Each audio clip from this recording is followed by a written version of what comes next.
Why is nobody talking about this guy? No, seriously, it's almost like people have just forgotten that he even exists. And yet you could argue that ultimately, he's getting the last laugh after what happened last year. Not long ago, fans were celebrating news that Ocon was about to be dumped by Alpine after the Monaco fiasco. The only thing that saved him?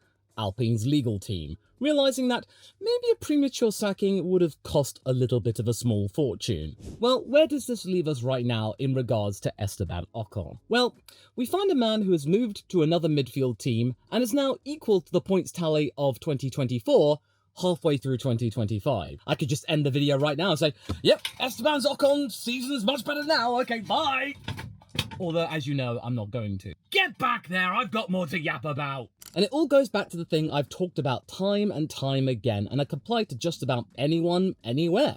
You can achieve so much when you know that you feel wanted at a team. And with Ocon and Bearman's synchronized spin at Silverstone, it kind of proves my point. At Alpine, this would have made headlines. At Haas, it barely registered. That calm reaction shows how much has changed. And whilst he did describe that weekend as being extremely frustrating, because that wasn't the only incident that he was involved in, it sort of just died down a bit. You just get like, oh well, okay. And then you get the following week at Goodwood, where the only topic of discussion between he and Oliver is to how quickly they could burn through a set of wet tyres.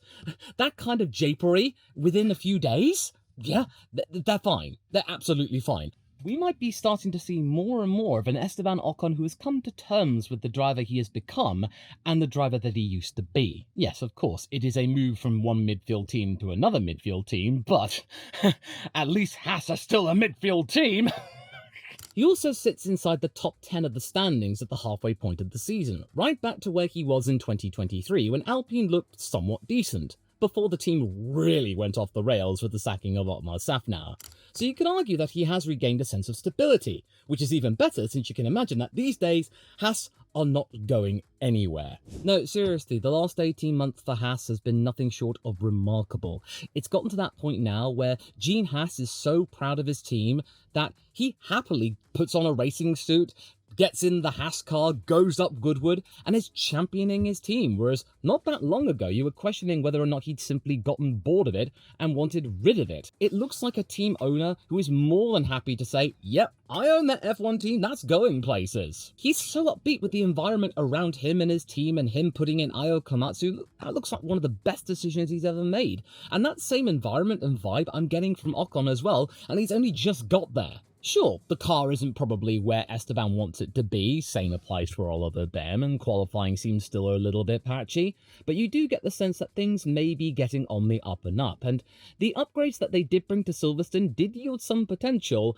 but unfortunately, the heavy rain conditions really did mask some of the hopeful gains that Haas wished to accumulate. And yes, there is still the potential that Esteban's combative racing style might clash with Oliver Bearman's more sedate style and wishing to get along, but that is still a bit of a hypothetical. We've now just gotten to the halfway point of the season and we've really not seen any moments where the young, plucky Oliver Bearman, who wishes to make a mark in Formula One, has clashed with Esteban Ocon, who simply just wants to be left alone. He does seem in a very much better spot than he was in those final few months with Alpine. It's certainly a markedly big difference, because you just see him smiling all the time. I've never really seen him in a bad mood. Sure, he's reflective on potentially an underperforming race weekend, but he gets over it really quickly. You never see him looking angry anymore.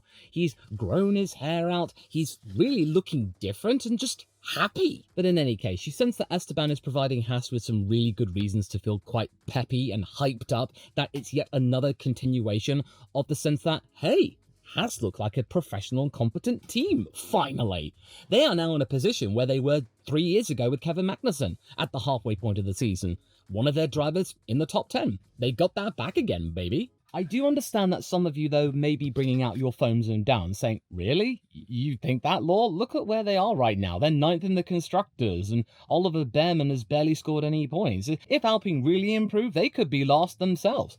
Yes, those are some valid concerns, but you sense that Haas are in a better position. It'll be very curious to see what these updates can do in Spa and Hungary. Very, very interesting indeed. Yes, they are in 9th place, but if they score a big haul of points and their rivals don't, they can easily get themselves back up into 6th place. It can change that quickly. I go back to the notion now of the status quo from Alpine no longer existing, where the driver was seen but not heard.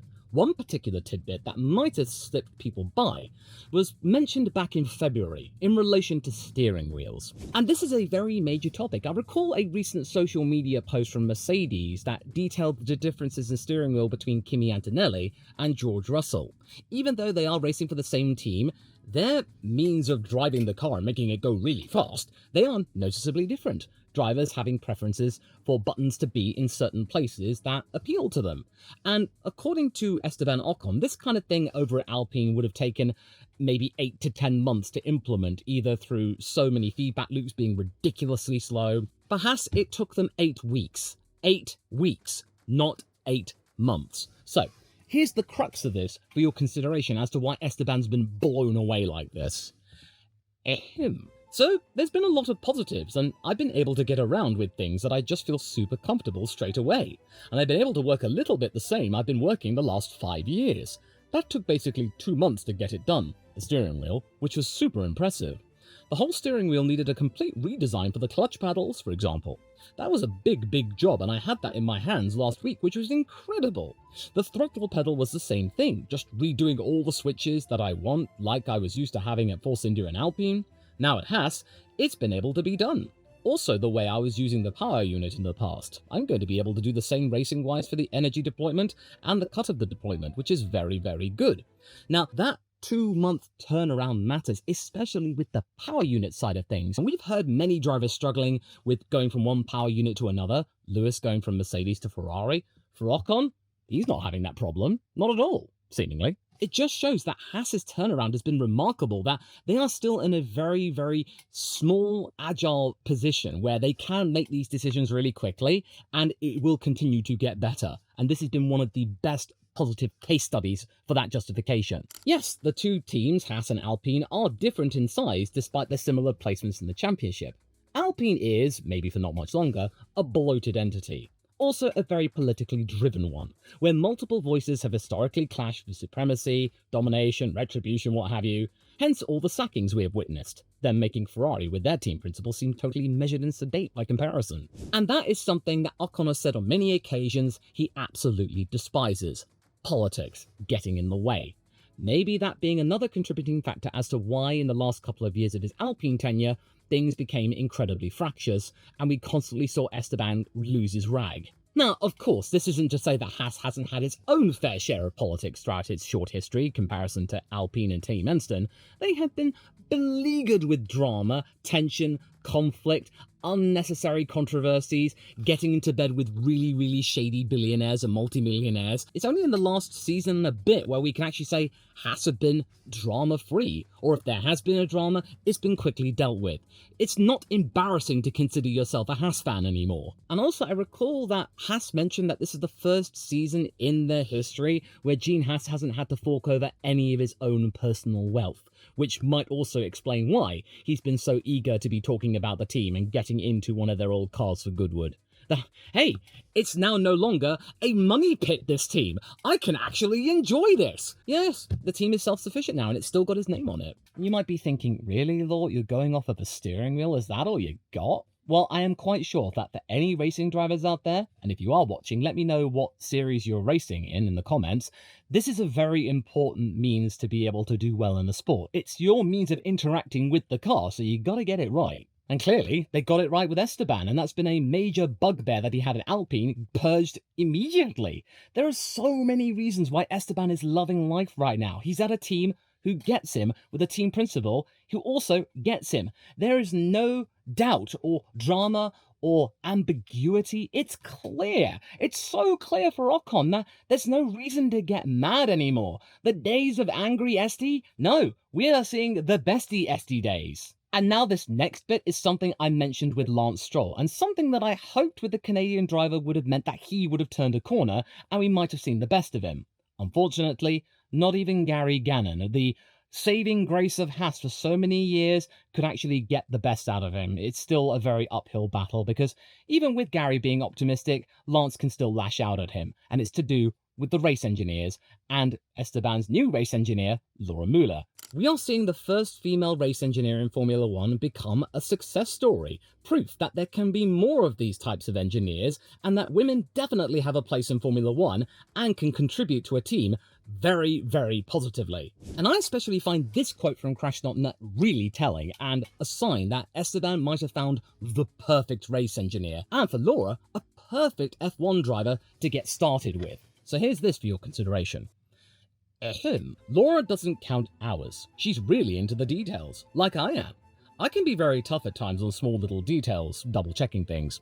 It's not that I don't trust people, it's just I like to understand myself where we've made these decisions. There is no hiding. If we think it's not possible, we will say it, from one to another. If Laura thinks I can improve this certain thing, she will tell me.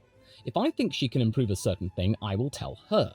There's no judgment because we're in the same boat together and we need to move forward. It's very strong and very good.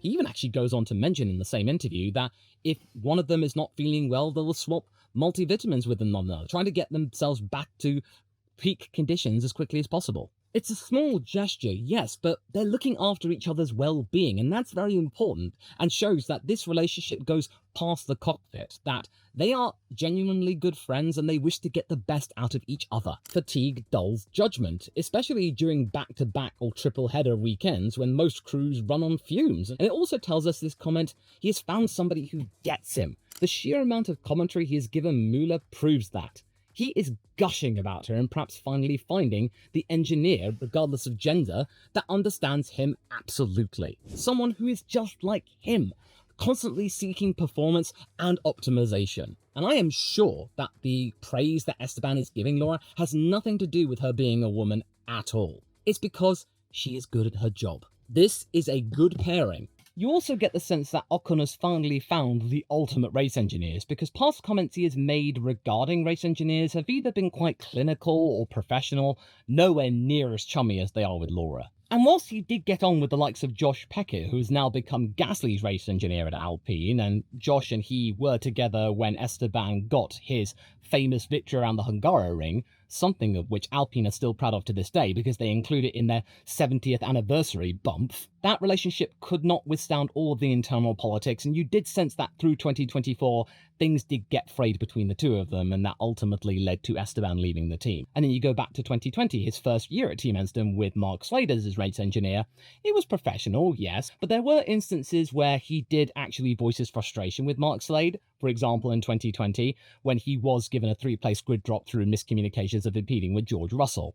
Yeah, it can flare up from time to time, him saying, "That wasn't good, Mark." With Mueller, it does feel different, and I'm not saying that it's going to be perfect every single race weekend. There may be a moment when she gets frustrated at him, and he gets frustrated with her. It can happen. It's not 100% lovey-dovey or hunky-dory all the time.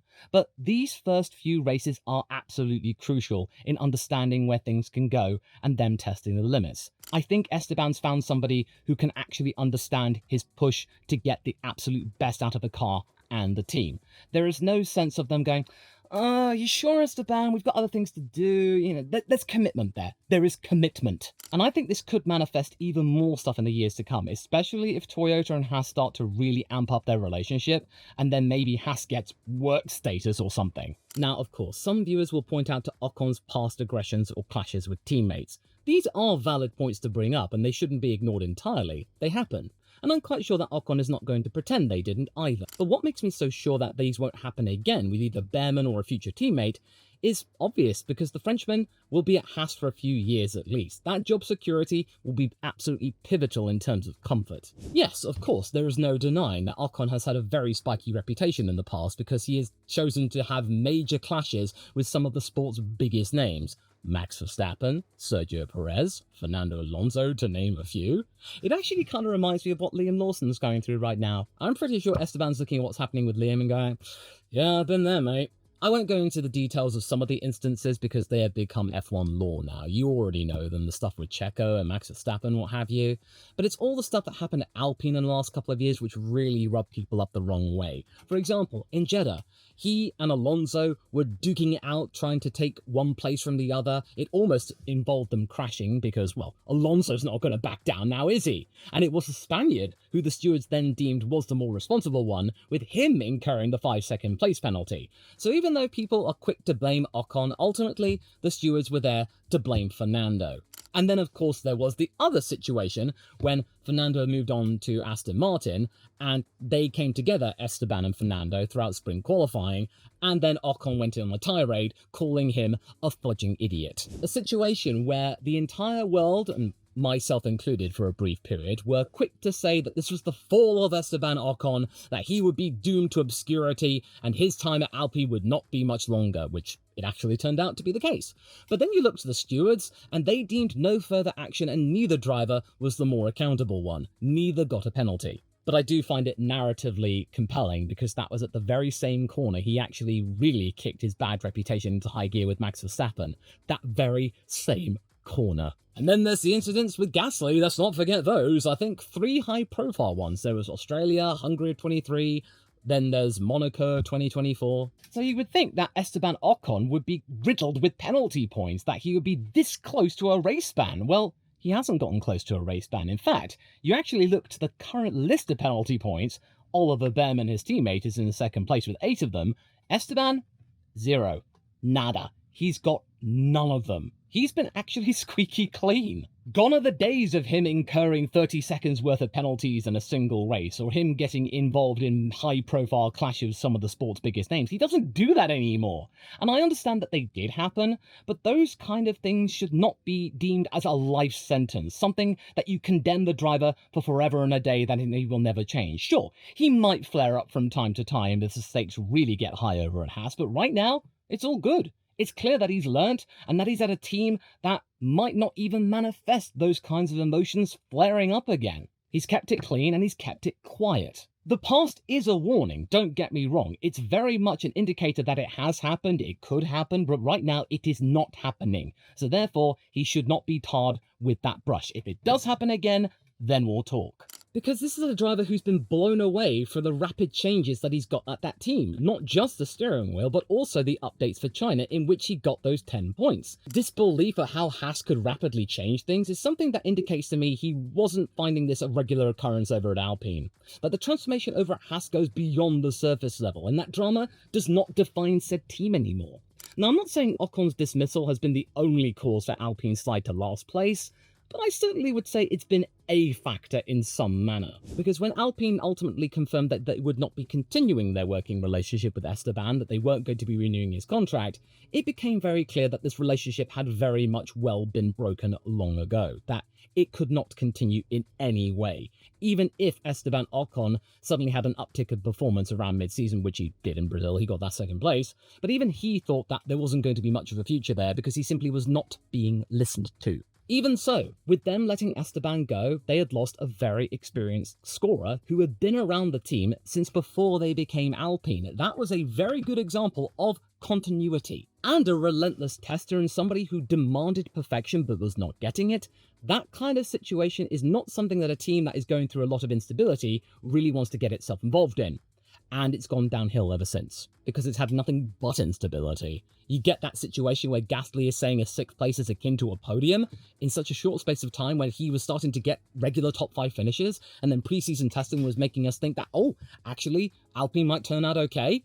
Well, they're not turning out okay, are they? And it's a situation not even Flavio Briatore can mask over, him saying he's getting increasingly concerned with the team's lack of form. Against that backdrop, though, you might be arguing, well, it's got not much to do with Ocon in terms of lap time, but it's more to do, I think, with what he represented, the push for perfection. Whereas now this team is just trying to muddle through this year, just survive, get to next year, hoping they've nailed something with the regulations which might get them back up to 6th place on merit, instead of not having to rely on a double podium fluke. Because over at Haas, Ocon and the team are constantly renovating things, with him as the team leader without question. They've managed to get things done really fast, whereas at Alpine, you sense that especially toward the end, he's just constantly hitting a brick wall where he wanted to get things done maybe, but it would either take a long time, or there'd be reasons to not do it because something else was more important that he didn't have any control over. Remember, he was one of the main drivers here, a driver who got them a win and quite a few podiums to boot. It's not like he was there and not providing anything. I'm looking at you, Lance. And also, you gotta remember that him being there for a long time, it wasn't always like this. I remember in 2020 and 2021, Esteban was a far more cordial individual. A more beleaguered one, yes, but he had gotten a second chance in Formula 1 and he was keen to make a good impression. He worked well with Daniel Ricciardo, who was very much in charge there. Ocon was just trying to muddle through things. He did manage to turn things around in 2020 with that good podium, that second place. That was a major boost. And then a first place the following year. It looked like he and Alpine, they were made for each other. I still attest to this day that if Daniel and Esteban were teammates for much longer, that we might have seen a completely different Esteban. Maybe Esteban would be seen as much more popular because he got on famously with Daniel, because Daniel is just a natural source of positivity. It would have brought the team up, and had he not made that rush decision to go to McLaren, which, as we all know, didn't work out, it might have actually worked out with Renault after all. And maybe Daniel will be still knocking around. So I'd argue that the situation right now at Enston is not a lack of data or anything like that, there's just conflict. There, I said it. Again, I'm not saying that Esteban leaving is the only reason that Alpine finds itself in 10th place in the Constructors, but it is a reason, because they got rid of somebody who was very much obsessed with getting the best out of a car, and he was ousted. It just exposed how weakened the foundations of that team had become. And speaking of foundations, there is Toyota to consider. I haven't got to them yet. Because the moment I found out Haas were to conduct TPC test sessions around the Fuji Speedway, Toyota's home circuit, I was taken aback. In a good way. Because this is yet another progression of the team's relationship with the automaker, the giant one. They're now not only tapping into their R&D hub around Germany, but now their own circuit for testing, whilst also still connected to Ferrari. That gives F1's smallest team factory-grade tools ahead of next year. This is perfect for Haas for them to be able to try and respond for what I think is going to be a major narrative next year, because you've got the likes of Audi, General Motors, Honda coming back in, this time with Aston Martin, 3 giant automakers internationally coming into Formula 1, battling Mercedes and Ferrari. It's going to be an absolute bloodbath in terms of the major manufacturers, kind of like back in the 2000s. And Haas, one of the minnows of Formula 1, would have struggled had they not gotten Toyota giving them an arm around the shoulder and say, "Don't you worry, mate, I'll come and help you. And then maybe if things work out, we could talk about something more." So for Esteban Ocon, the upside is incredibly obvious. He's come in as the lead driver at the perfect time, because his detail-heavy feedback already shaping cockpit hardware and development plans, with Toyota Gazoo Racing really finding its feet, it's going to yield something really impressive here, something that Pierre Gasly is gagging for. Sure, you could argue that Bearman might benefit from this too, but I don't think he will for really long, because he's going to be off to Ferrari in a couple of years. And if Toyota does commit to Haas and eventually says that you are going to be our works partner, or maybe they might buy out the team, it really depends on whether Gene is willing to sell to the right buyer, Esteban could find himself as the lead driver for Toyota's first major push back into F1 since 2009, and he would be in charge, merging his work ethic with heavy resources. Wow. And you got to remember here, he probably made this deal with Haas before Toyota really committed to this team. There are risks, though, that maybe Haas's expectations might skyrocket really quickly, and therefore that does put some pressure on Esteban, and we might see some old traits of Ocon really coming back to the fore. But those are all hypotheticals right now, as are the commitments of Toyota to Haas, because they are insisting still that their commitment to this team is more on the technical side rather than providing engines in the future or them buying out the team entirely. They are still dipping their toes in the water of Formula 1, seeing whether or not it's still worth to get back into it. It'll really depend on what happens next year and how all of the other big international automakers handle the thing. But I do sense it will continue to evolve. I mean, come on, Haas going to Fuji Speedway, that becoming practically their home test circuit, that is proof positive that things are kicking up a gear. Therefore, it gives Esteban the shot to partner up with a team that matches his ambition. There you go. That's all he's asked for, and now he's getting it. Yep, Ocon may have lost the leadership battle at Alpine, but over at Haas with Toyota, oh, he's definitely winning the long game. And Mercedes will be contesting against these carmaker giants too. But you sense that team isn't quite sure on which drivers to entrust their potentially feisty W17 with. Max, George, Kimi, somebody else? To find out why I'm seeing the Italian face more scrutiny than he has done in the last couple of weeks, watch this video next, straight after this one.